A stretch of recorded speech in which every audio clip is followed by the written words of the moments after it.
welcome back ulit sa ating channel. So in this video, ang pag-uusapan natin ay mga gabay sa pagpili or paano pumili ng mga indoor plants.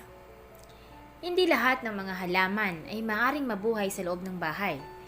Kaya naman narito ang mga bagay na dapat isaalang-alang kapag pumipili ng isang indoor plants na umuunlad. Number 1, suriing mabuti ang mga dahon at foliage. Ang mga berde at hugis na dahon ay nagpapahiwatig ng malusog na halaman.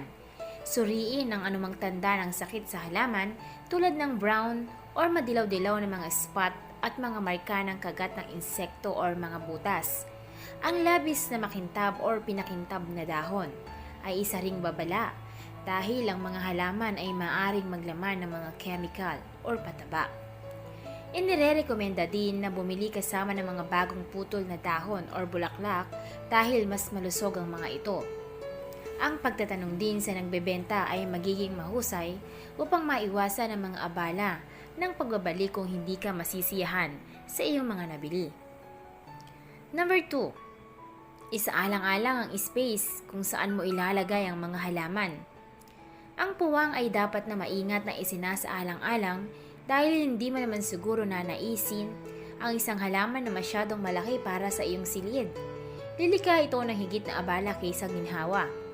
Ang espasyo ay magiging isang determinant ng bilang ng mga halaman na ilalagay mo lalo na kung ikaw ay naghahanap para sa mga sumasala ng lason. Ang halaga ng ilaw ay isang kadahilanan din dahil ang ilang mga halaman kahit nasa loob ng bahay ay kakailanganin pa rin ng sinag ng sikat ng araw. Suriin ang silid kung mayroong mga spot para sa pagkakalantad ng araw, maliwanag, mababa o direktang sikat ng araw. Number 3, mag-research para sa mga panloob na halaman na low maintenance.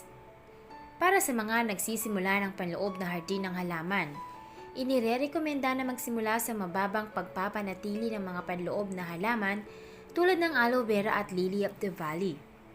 Ang mga panloob na halaman ay kakailanganin ng mababa hanggang sa katamtaman na ilaw at ang dalas ng pagtutubig ay hindi madalas. Depende sa light exposure. Ang pananaliksik sa tamang halaman na angkop para sa silid kasabay ng ilaw. Ang tubig ay mahalaga din sa kanilang photosynthesis upang makagawa ng mas maraming oxygen. Ang ilang mga halaman ay maaring umunlad kahit na may isang beses sa isang buwan na pagtutubig. Inirerekomenda din ito para sa mga mahilig sa halaman, ngunit hindi isang birding time o walang oras sa pagtutubig dahil sa napaka-hectic na schedule. Siguraduhin na pumili ng mga halaman na maaari mong mapanatili ang schedule ng paglalabas ng mga ito sa ilalim ng sikat ng araw at pagtutubig sa kanila para sa isang recharge. At ang panghuli, piliin ang ayon sa iyong pakay at interes. Maging isang magandang ideya na magkaroon ng panloob na halaman ng maraming layunin at angkop sa iyong interes. Pumili ng mga culinary herbs kung ikaw ay nagluluto. Makakatipid ka ng maraming pera mula sa mga halamang gamot na binili mula sa mga tindahan tulad ng parsley at mint. Bumili ng mga namumulaklak na halaman naman kung nais mo ng disenyo sa bahay. Natural silang maganda. Meron ding mga panloob na halaman na maaring mataboy ang mga lamok at iba pang mga nakakapinsalang insekto. Halimbawa ang citronella. Pumili ng mga halamang panggamot kung nais mong magkaroon ng unang pantulong or first aid or natural na mga home remedies. Halimbawa ang aloe vera.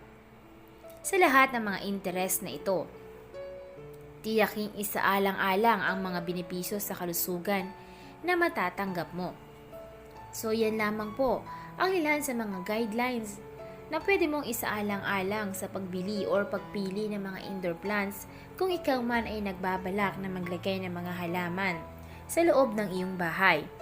At make sure din kailangang malaman mo kung alin ba ang pwede sa loob ng iyong kwarto or sa iyong sala, sa kusina, depende sa lugar na iyong paglalagyan. Kailangan mong isaalang-alang din ang mga lugar na ito. So yan lamang po, I hope mayroon kayong natutunan.